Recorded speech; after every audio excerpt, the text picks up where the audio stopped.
Alors des idées, on en a tous, des objectifs également, mais bien souvent, il y a deux choses qui vont nous empêcher de passer à l'action, le manque de temps et le manque de visibilité sur le plan à suivre pour atteindre cet objectif. Et bien dans cette vidéo, on va appliquer la méthode Fabien Olicard directement sur ChatGPT. Je vais créer des demandes ChatGPT qui vont vous permettre de gagner un temps fou et qui vont vous permettre de concrétiser la moindre de vos idées. Alors Fabien Olicard, si vous ne le connaissez pas, petite présentation rapide, mentaliste, humoriste, auteur, youtubeur, bref, un homme à 36 000 casquettes. Comment il fait pour avoir le temps de faire tout ça? C'est une question qu'on lui pose régulièrement et il a répondu au travers de ses livres. 2,12 millions d'abonnés sur YouTube. Je voyais le nombre de vues, 294 millions de vues sur sa chaîne. C'est vraiment incroyable. Et quand vous allez sur son site internet, vous voyez un cerveau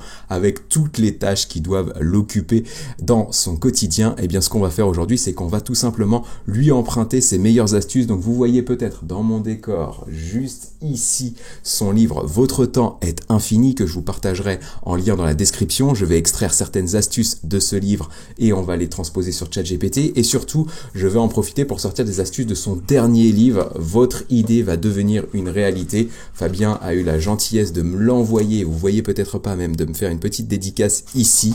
Donc en contrepartie on va lui faire une super vidéo et vous allez voir à la fin, vous repartirez avec des astuces vraiment incroyables pour pouvoir gagner du temps, pour pouvoir atteindre tous vos objectifs. Le premier prérequis pour pouvoir utiliser ChatGPT pour gagner en productivité et passer à l'action, eh bien, ça va être de configurer vos custom instructions ou instructions personnalisées sur ChatGPT. Vous allez retrouver ça en bas à gauche de votre écran sur votre compte, que vous ayez un ChatGPT gratuit ou payant. Vous allez cliquer dessus et vous arriverez sur cet écran. Je ne vais pas vous expliquer comment remplir ces custom instructions. J'ai fait un tuto complet sur la chaîne qui s'affiche à l'écran et qui sera en lien dans la description. Ici, je vais simplement vous dire dans les grandes lignes ce que vous allez devoir mettre. Vous allez devoir remplir dans la première case ici toutes les informations liées à votre rôle, à votre contexte, à votre job, à vos objectifs. Et dans la case juste en dessous, vous allez devoir remplir la manière dont vous souhaitez que ChatGPT vous apporte une réponse. Donc pour vous donner un petit peu les grandes lignes, donc vous avez votre profession ici, vos objectifs, vos centres d'intérêt, vos valeurs et principes, votre style d'apprentissage, vos objectifs. Là, c'est à vous de mettre tout ce qui vous passe par la tête et qui est important pour vous en tant que personne. Et enfin, dans la deuxième catégorie, vous avez le format de réponse, le ton que vous souhaitez que ChatGPT utilise, le niveau de détail, etc., etc. À la limite, si vous remplissez pas ce deuxième encart juste ici, ça suffira. Vous enregistrez et derrière, vous allez pouvoir copier-coller les demandes que je vais faire à ChatGPT issues des astuces de Fabien Olicard. Je vous propose d'enchaîner maintenant directement avec la première astuce, celle qui va nous permettre de faire une cartographie de notre temps et de voir quel est le temps qu'on gaspille un petit peu et comment on va pouvoir le récupérer et l'optimiser. Pour ça, on va utiliser une méthode que présente Fabien Olicard dans son livre Votre temps est infini. C'est une méthode en fait qui va consister à répartir notre temps en différents temps, à cartographier nos actions en différents temps. Donc nous avons le temps professionnel qui va regrouper toutes les tâches qui nous permettent de gagner de l'argent finalement. Nous avons le temps personnel qui grosso modo correspond au temps que nous passons en famille et le temps que nous passons dans notre vie sociale. Nous avons le temps pour soi qu'on est beaucoup à négliger. Le temps pour soi, c'est finalement toutes les actions qu'on va mener pour être en meilleure forme, en meilleure santé et être une meilleure version de nous-mêmes. Donc tout ce qui a trait au développement personnel. Et puis derrière, on a deux catégories de temps qu'il va falloir supprimer si possible ou optimiser si on n'a pas le choix. Le temps obligatoire, on a tous du temps que nous devons consacrer à des tâches sans que nous le souhaitons réellement, le temps pour aller au travail, le temps pour se laver, pour manger, etc., etc. Et il y a du temps perdu. Et ça, on en a un sacré paquet de notre côté et on va pouvoir s'en rendre compte avec le prompt que j'ai rédigé juste ici. Le temps perdu, c'est le temps que vous passez sur votre smartphone, sur les jeux vidéo, sur Netflix, etc., etc. Et donc, ce qu'on va faire ici, c'est qu'on va transformer ChatGPT en Fabien Olicard. On va lui dire, tu es Fabien Fabien Olicard, un mentaliste procrastinateur abstinent. C'est comme ça aussi que se décrit Fabien. Il a toujours procrastiné dans sa vie, mais il a réalisé tout un tas de choses et en fait, pour solutionner ces problématiques de procrastinateur, donc c'est-à-dire de personnes qui remet toujours ses tâches au lendemain, eh bien il a développé ces méthodes qu'il nous partage régulièrement dans ses livres. Et donc depuis, il est devenu expert en productivité et en gestion du temps. Fabien, peut-être que tu me contrediras en commentaire par modestie, mais c'est vraiment comme ça que tu es perçu aussi au travers de tes œuvres. Et donc, une fois qu'on va avoir positionné ChatGPT comme Fabien Olicard, on va lui dire qu'on souhaite qu'il nous aide à mieux exploiter notre temps en trouvant une organisation optimale et qui va donc cartographier le temps que nous passons sur des actions sous forme de tableau en répartissant le temps selon les 5 catégories que je vous ai présentées à l'instant.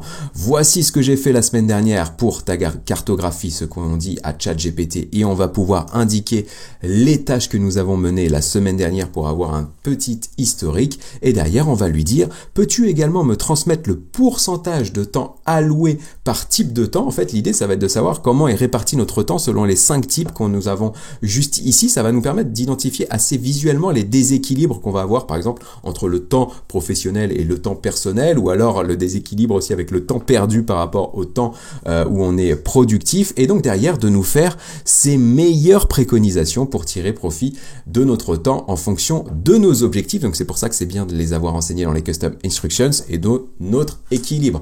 Pour que la vidéo soit la plus fluide possible, j'ai déjà lancé la demande pour éviter les temps de chargement et vous le voyez ici, j'ai regroupé toutes les tâches qui ont composé la semaine dernière chez moi. Donc du tennis de table, la PlayStation, malheureusement j'ai passé un peu de temps dessus, les trajets professionnels, le sommeil qui est du temps obligatoire, les repas également. J'ai passé beaucoup de temps à créer des vidéos YouTube, à faire du coaching client ou encore de l'administratif. J'ai passé aussi pas mal de temps sur mon smartphone et sur Netflix. Si vous faites la somme de tout le temps que vous avez ici, il y aura plus d'heures que ce que vous en avez dans une semaine, ce qui est assez logique puisqu'on peut passer du temps à la fois sur son smartphone et sur Netflix, ou alors on peut regarder un podcast tout en mangeant, etc. Vous avez compris l'idée.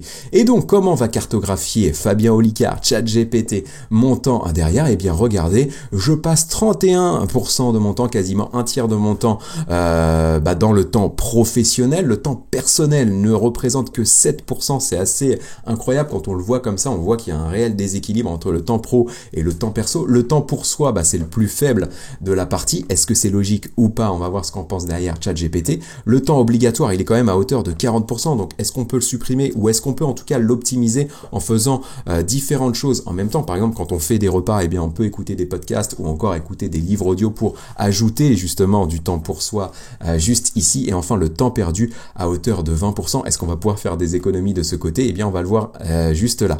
Derrière, ChatGPT, du coup, nous fait le détail, donc nous classifie vraiment les tâches par type de temps. Et donc, il va nous faire ses préconisations pour réduire le temps perdu. Petite astuce, mais c'est assez logique. Fixe-toi des limites pour le temps passé sur le smartphone et Netflix. On va essayer de réduire tout ça pour augmenter le temps professionnel, donc pour passer moins de temps sur les tâches pro. Et bien finalement, on va pouvoir peut-être utiliser des IA, des intelligences génératives comme ChatGPT pour automatiser certaines tâches ou pour déléguer nos tâches à l'intelligence artificielle. Et pour les temps obligatoires, c'est exactement ce qu'il nous dit ici. Il nous dit, par exemple, vous pouvez écouter des podcasts éducatifs, donc ajouter du temps pour soi quand vous passez du temps dans les transports, donc du temps obligatoire. Donc c'est-à-dire, on va essayer de combiner différents temps pour être le plus productif possible. Et donc pour le temps pour soi, il nous dit alors de considérer le multitasking intelligent comme passer du temps avec les enfants tout en faisant une activité physique. Ça, c'est pas mal, j'y avais pas pensé, je pourrais aller courir avec mes enfants qui sont peut-être encore un peu petits pour ça, mais voilà l'idée. Et donc derrière, ChatGPT va nous poser quelques questions stratégiques pour libérer notre temps, et puis il va me partager des ressources liées aux bonnes pratiques YouTube, tout simplement parce que je lui ai demandé dans mes Custom Instructions. Donc là, à ce stade, j'ai une vision de mon temps, je vois qu'il y a du temps que je pourrais améliorer, que je pourrais récupérer, donc du temps, j'en ai libéré, mais je vais en libérer encore en utilisant une autre technique préconisée par Fabien Olicard dans ses livres. C'est une technique qui consiste à savoir dire non, ou en tout cas à savoir prendre les meilleures décisions en fonction de filtres professionnels. Donc c'est la méthode des filtres professionnels que nous allons utiliser juste ici. Donc comme tout à l'heure, et comme ce sera le cas dans l'intégralité de la vidéo, on positionne ChatGPT comme Fabien Olicard, un mentaliste procrastinateur abstinent devenu expert en productivité et gestion du temps, mais cette fois on va lui dire qu'on souhaite qu'il nous aide à prendre les meilleures décisions en fonction donc de mes objectifs que je lui ai mis dans les custom instructions, mais aussi de la méthode des filtres personnalisés. Et donc je vais lui dire, lorsque je reçois une sollicitation, tu vas m'aider à décider si j'accepte ou non cette sollicitation en fonction de 4 filtres professionnels que tu vas noter de 0 à 5 étoiles. Les 4 filtres professionnels, pour moi en tout cas, sont la rentabilité de la sollicitation, la charge temporelle ou la complexité de la tâche demandée, le développement de ma carrière, est-ce que cette sollicitation va me permettre d'atteindre mes objectifs et va me permettre de progresser dans ma vie professionnelle, et enfin le fun, la passion, l'amusement, ce qui est quelque chose qui est essentiel pour moi. Si je m'amuse pas, je vais avoir du mal à être motivé. Donc voici les 4 filtres juste ici, et donc je vais dire à ChatGPT, à Fabien Olicard GPT, j'allais dire, si un des filtres a une note inférieure à 3 étoiles sur 5, eh bien la réponse à la sollicitation sera non. Je lui dis bien que pour chaque note, donc en fait il va noter chaque critère, chaque filtre ici pour la sollicitation que je vais lui partager, et donc pour chaque note qu'il va donner de 0 à 5 étoiles, je m'attends à ce qu'il me donne une justification simple mais pertinente. Je termine en lui disant, si c'est ok pour toi, je te partage une sollicitation que je viens de recevoir, j'ai d'ores et déjà lancé la demande, et donc il me dit que c'est ok pour lui, qu'il adore la méthode des filtres professionnels, qu'il trouve ça assez innovant et pertinent pour prendre une décision. Et donc je vais lui dire une sollicitation que j'ai reçue récemment, que j'ai reçue hier, donc j'ai pas mis de nom, mais c'est une réelle sollicitation que j'ai reçue juste ici, une entreprise qui vient d'être créée ou qui est même peut-être, je crois, en cours de création, m'a sollicité pour me présenter un logiciel de prospection et me faire une démo de ce logiciel, et si ce logiciel me plaît, eh bien en faire une vidéo sur la chaîne pour que je puisse partager un lien d'affiliation et récupérer un peu de budget, un peu de rentabilité de ce côté-là. Et donc qu'en pense ChatGPT Olicard GPT avec cette méthode des filtres? Eh bien il va me dire, niveau rentabilité, on est à 4 étoiles sur 5, je pourrais gagner une commission grâce au principe d'affiliation. Si le produit est bon et en adéquation avec mon audience, ça peut être une source de revenus intéressante. Donc là, pas mal, on est à 4 étoiles sur 5. Charge temporelle, 3 étoiles, un peu moins bien. La démo déjà va prendre 30 minutes et ça va peut-être même déborder, c'est souvent le cas quand on fait des démos produits, et ça va demander aussi du temps de créer la vidéo, mais ça reste gérable puisque finalement c'est mon métier. Pour le développement de ma carrière, il me dit que c'est 3 étoiles. Je me positionne comme un expert de l'intelligence artificielle et du marketing digital, donc de donner mon avis sur un logiciel, ça peut renforcer finalement ce positionnement d'expert. Et enfin pour le fun et passion, 2 étoiles, c'est vrai que ça me fait pas vibrer ce genre de proposition.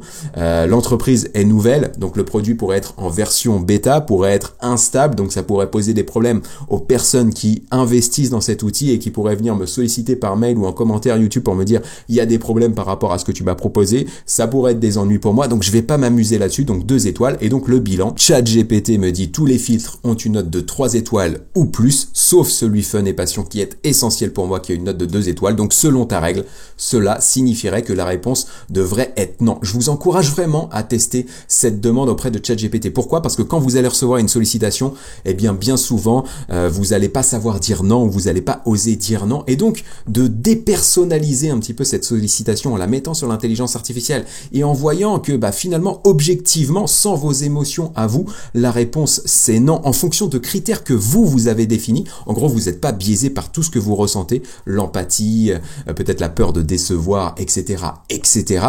Eh bien, vous pourrez prendre peut-être plus facilement la décision de dire non, ou vous pourrez valider aussi plus objectivement votre décision de dire oui. Donc là aussi, vous allez gagner un temps précieux. Et l'autre chose que je souhaitais vous présenter, l'autre astuce qui est pour moi cruciale, que j'ai utilisée depuis un bon moment maintenant, que j'ai intégré dans mon quotidien et qui est issue aussi des livres de Fabien Olicard, c'est le fait de se créer un mantra, une phrase forte ou des mots-clés forts qui vont vous guider dans votre organisation, votre priorisation des tâches et vos prises de décision. Donc là encore, on va positionner mentionner ChatGPT comme étant Fabien Olicard, le mentaliste procrastinateur abstinent, mais cette fois on va lui dire « Je souhaite que tu m'aides à définir mon mantra sur lequel je pourrais me baser systématiquement pour prendre des décisions, m'organiser et prioriser mes tâches. » Là, vous allez vraiment avoir une boussole qui va vous guider dans votre quotidien. Et donc, on va lui dire, pour ça, je vais te partager 2 types d'objectifs. Mes objectifs actuels sur lesquels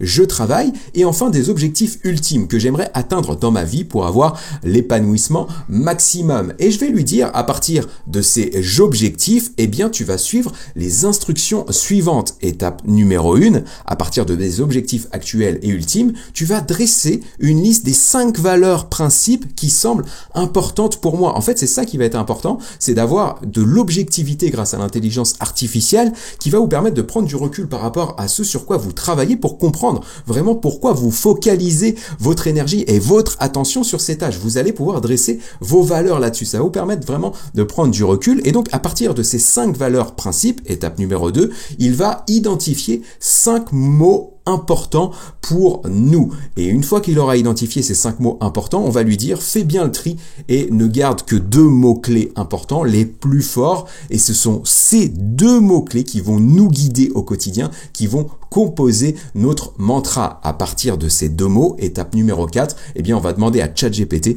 de nous faire une liste de préconisations très spécifiques pour appliquer ce mantra au quotidien. Si c'est OK pour toi, ChatGPT, réponds uniquement par OK et je te partagerai mes objectifs. J'ai lancé, bien entendu, la discussion. ChatGPT me dit que c'est OK pour lui. Je lui partage donc mes objectifs actuels juste ici et mes objectifs ultimes. Pour les objectifs actuels, je lui dis que je bosse sur le fait de passer de 50 000 à 100 000 abonnés sur YouTube, que je souhaite aussi développer le chiffre d'affaires de mes formations en ligne, mais je veux aussi lui mettre des objectifs plus personnels comme partir en week-end au Portugal. J'ai envie de partir en week-end au Portugal d'ici le printemps de l'année prochaine pour prendre un peu le soleil, d'être moins fatigué. Je sens que je manque d'énergie en cette fin d'année, donc j'aimerais bien récupérer un petit peu de stock de ce côté-là, m'améliorer au tennis de table et aux échecs. J'aurais pu mettre aussi ça dans mes objectifs et passer moins de temps sur les écrans. Vous avez vu ça notamment avec la PlayStation, Netflix et les smartphones. Il y a du temps à gagner de ce côté-là. Donc ça, c'est pour les objectifs actuels. Et pour les objectifs ultimes, j'aimerais bien créer des conférences professionnelles, mais qui soient construites selon les codes du one-man show. J'ai envie de faire des sketchs sur des sujets professionnels pour vous aider à apprendre tout en passant un bon moment. J'ai déjà fait un test la semaine dernière avec un client et ça s'est hyper bien passé et j'ai envie de reproduire ça et pourquoi pas de créer vraiment un concept de ce côté-là. Donc voilà, ça c'est un objectif ultime. Pouvoir voyager aux 4 coins du globe quand j'en ai envie, c'est un vrai sujet pour moi. Si vous suivez la chaîne, vous savez pourquoi. Sécuriser des revenus passifs aussi pour pouvoir assurer en cas de coup dur notamment. Et enfin, permettre à mes enfants de se construire une vie épanouissante. Ça, c'est quelque chose qui m'est ultra important. Et donc, en fait, quand on va analyser ces objectifs, et peut-être vous qui êtes de l'extérieur et qui êtes objectif par rapport à ce que je partage ici, vous avez déjà peut-être des idées, mais ChatGPT va lister 5 valeurs fortes ou 5 principes forts pour moi. La croissance continue, il dit voilà, que ce soit dans le nombre d'abonnés ou le développement de nouvelles compétences, tu cherches à t'améliorer constamment. Donc ça, c'est une de mes valeurs. La liberté et la flexibilité. L'impact positif. Il dit, voilà, au travers de tes vidéos, formations et éventuellement de tes conférences, tu veux contribuer d'une manière ou d'une autre à la vie des autres. Ça, c'est vrai, c'est quelque chose qui me motive. Je vous le dis régulièrement sur la chaîne en conclusion des vidéos. Donc on le retrouve aussi ici.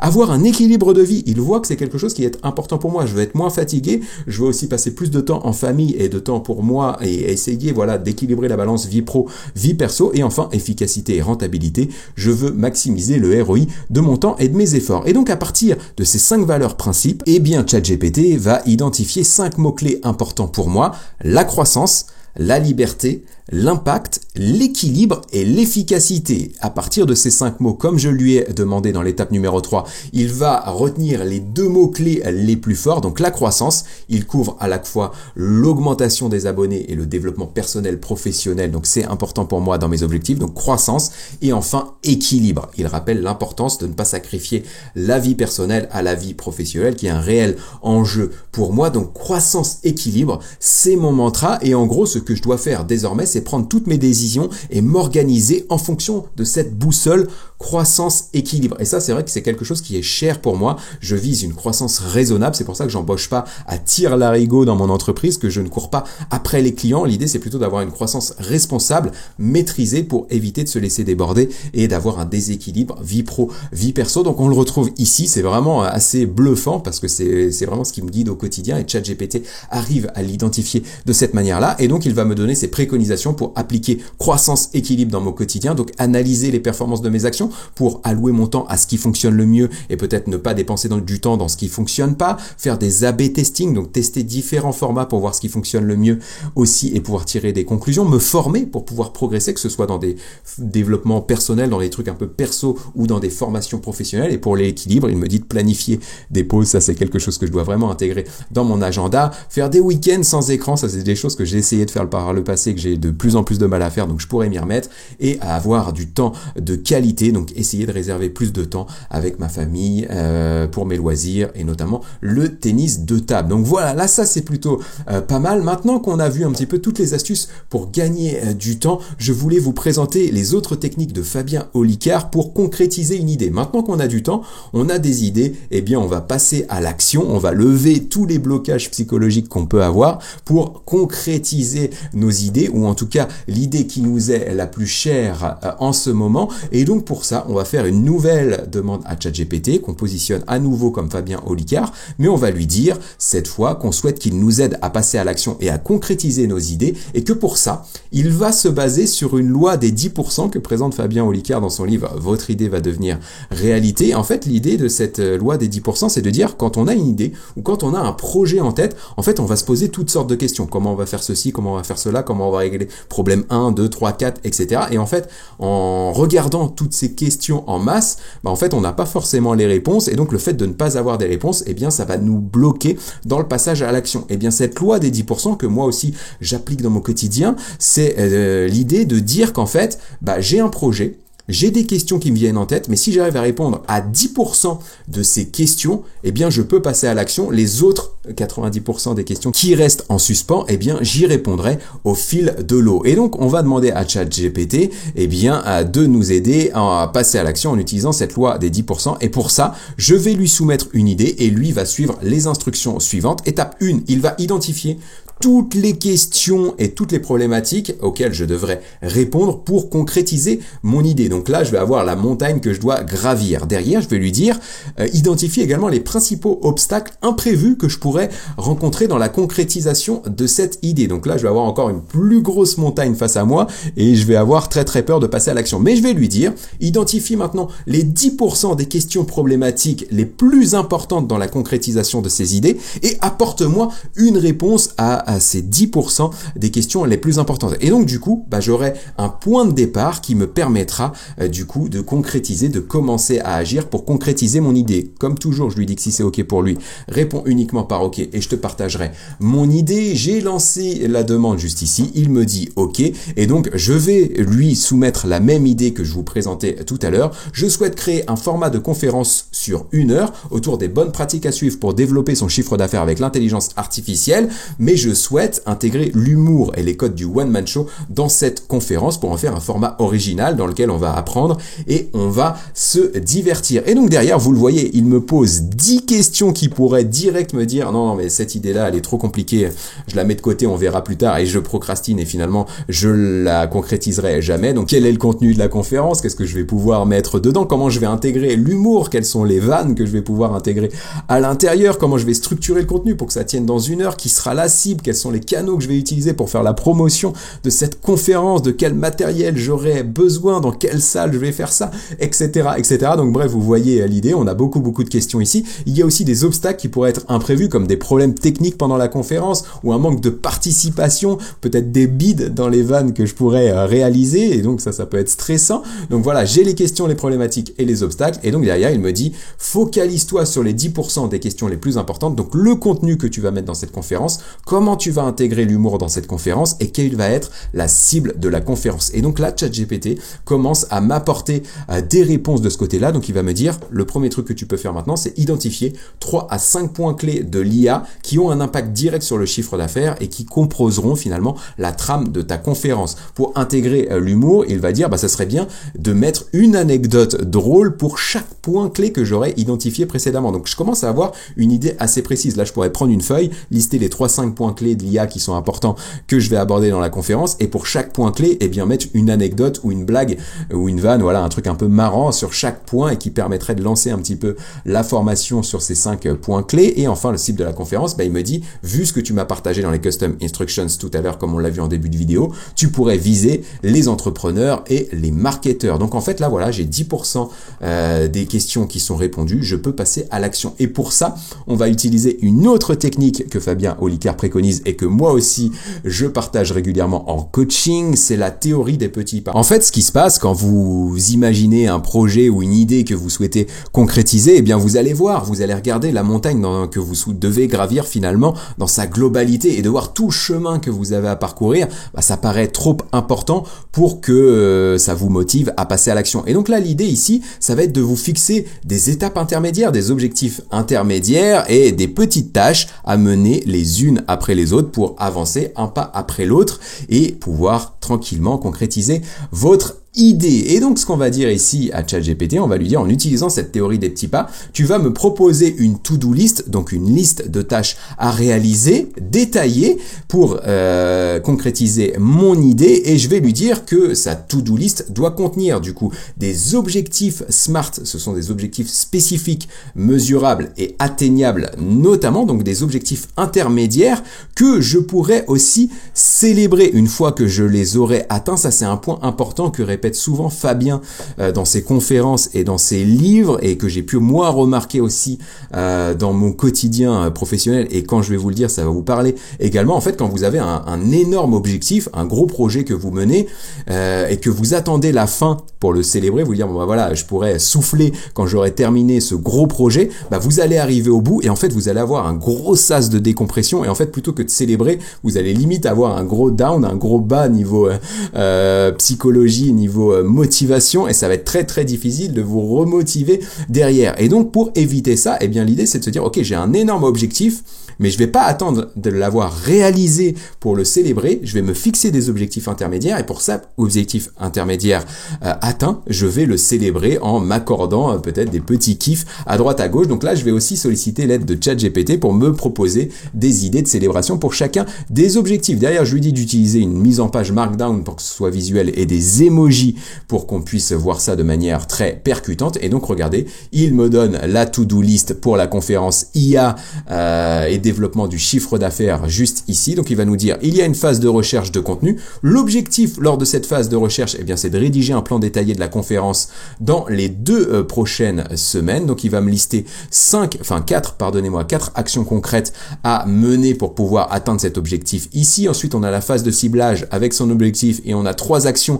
à mener pour atteindre cet objectif, donc qui est de créer une liste d'au moins 100 personnes susceptibles d'être intéressées par cette conférence. Et donc vous le voyez, à chaque fois, il me propose une idée de célébration, et une célébration, c'est pas obligé d'être un truc totalement dingue de vous offrir le dernier iPhone ou que sais-je. Là, par exemple, une fois que vous allez rédiger votre plan détaillé, vous pouvez vous dire, je prends l'après-midi de demain et je vais me faire le film que je voulais me faire depuis un petit moment, et c'est une bonne manière de célébrer. Derrière, on a la phase de promotion pour avoir le plus possible de participants à la conférence, la phase de mise en place technique ou encore la phase de lancement et de suivi. Donc là, en fait, j'ai une to-do list que je pourrais garder sous le coude et commencer à cocher les cases un petit pas après l'autre pour pouvoir concrétiser mon idée. Mais en fait, ce qui va se passer si je continue de m'organiser de cette manière, c'est que je vais me dire, j'ai le temps, puisque la conférence, je souhaite l'animer, comme vous le voyez ici, pour la première fois avant l'été 2023, donc c'est assez abstrait et c'est aussi assez loin dans le temps. Donc ce qui va se passer ici, c'est qu'il va se passer ce qui est conforme à la loi de Parkinson. La loi de Parkinson, c'est en fait une loi de dilatation du temps, qui veut dire en fait que plus vous vous mettez une deadline éloignée éloigné et une deadline large, eh bien vous allez avoir tendance à remplir le temps qui vous est alloué pour mener une action. Imaginons que vous avez une action concrète à mener qui devrait vous prendre 2 heures et que vous fixez 4 heures pour la réaliser, eh bien naturellement votre cerveau va faire en sorte que cette tâche dure 4 heures et donc vous allez perdre 2 heures. Et donc pour éviter cette problématique, eh bien on va demander à ChatGPT de planifier toutes les actions qu'il a listées ici en me mettant des deadlines conformes pour éviter justement la loi de Parkinson et la dilatation du temps. Et donc regardez ce qui se passe ici. Eh bien pour chacune des tâches, il va me dire ok, on est le 24 octobre, eh bien d'ici la semaine prochaine, il faudra que tu aies identifié les 3 à 5 points clés importants dans ta conférence. Pour le 4 novembre, tu devras rechercher des études de cas pertinentes pour chacun de ces points clés, etc., etc. Et donc je me retrouve avec des deadlines qui sont importantes, qui sont assez précises pour pouvoir éviter cette dilatation du temps. Et pour finir, je lui demande de mettre tout ça dans un tableau. Et donc regardez ici, j'ai mon tableau qui part du 23 octobre, donc date du jour à laquelle j'enregistre cette vidéo, et qui va jusqu'au 17 juin, le 15 juin étant la réalisation de la conférence et le 17 juin étant l'analyse que je peux faire de cette conférence qui aura été animée. Et donc là, voilà, j'ai ma liste de tâches et je peux enfin passer à l'action. Voilà ce que je souhaitais vous présenter dans cette vidéo. J'en profite simplement pour vous dire qu'en commentaire, je vous partage tous les prompts que je présente sur YouTube via ChatGPT. Donc vous pouvez les récupérer dans cette base en description et vous pourrez les copier-coller comme vous le souhaitez. Et donc j'en profite.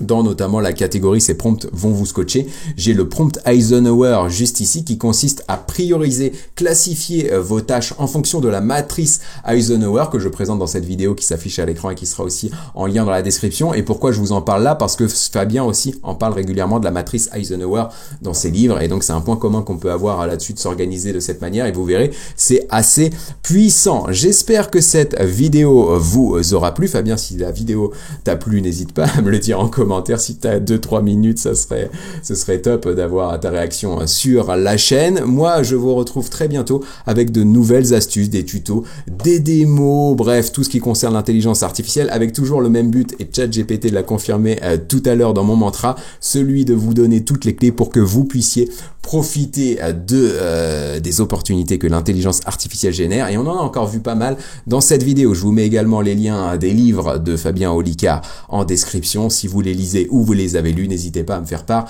de vos réactions en commentaire. C'était Ludo. À très bientôt. Ciao.